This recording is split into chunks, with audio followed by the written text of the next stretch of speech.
The dragons populating it, although numerous, are not at all invincible. Romanians are not afraid of forests, through which they stroll light-hearted and happy through fallen leaves and lost paths, as one of the Romanian ballads, Mihu, puts it. The forest is, in the first place, inhabited by the so-called brehne, a category of wicked forest fairies, mostly to be found in the mythological superstitions in the province of Moldavia, eastern Romania. They are not malevolent in the proper sense of the word. They do nothing but scare the ones who pass through the woods at night, and especially the dumb or fearful travelers. Apparently, the most wicked creature of the sort is the old woman of the woods, a forest demon encountered mainly in the folk superstitions in Transylvania and Oltenia, central and southeastern Romania respectively. She is indeed a malicious creature whose main hobby is to eat careless travelers. Actually, folklorists have revealed that its origin lies in a sort of protecting deity of the forest, an enemy not to the people who are thoughtful hunters respecting nature, but to the foes of the forest.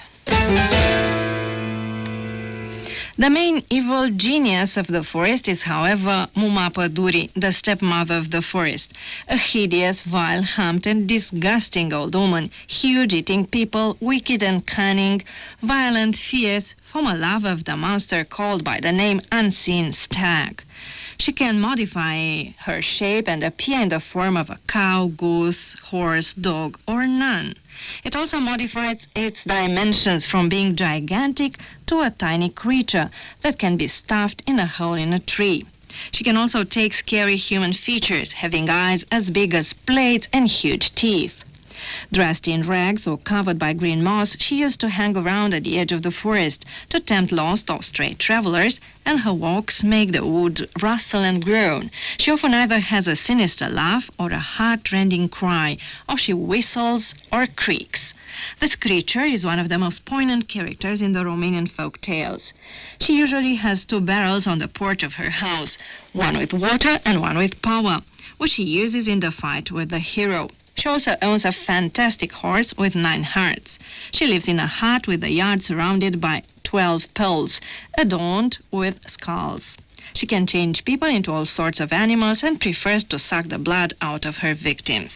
Some say that she has a boy who is a hunter, and others that she has a daughter. She is also a product of the fantasy of the hunter who had initiated the contact of people with the forest.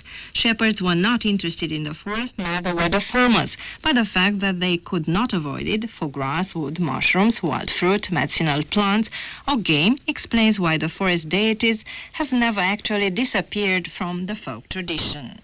Hoping that you have enjoyed our somewhat spooky edition, I leave you now for maybe more peaceful reveries. Until next time, Diana Vajel wishes you all the best.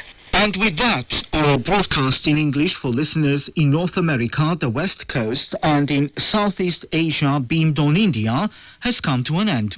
You can listen to our next program for North America, the West Coast, tomorrow at 4 hours UTC on 6020 and 7410 kHz. And to our next program for Southeast Asia, beamed on India at 6:30 hours UTC on 15450 and 17780 kHz, as well as on the internet at www.rri.ro, channel 1. If you have any comments or suggestions, please write an email at engl@rri.ro. Goodbye.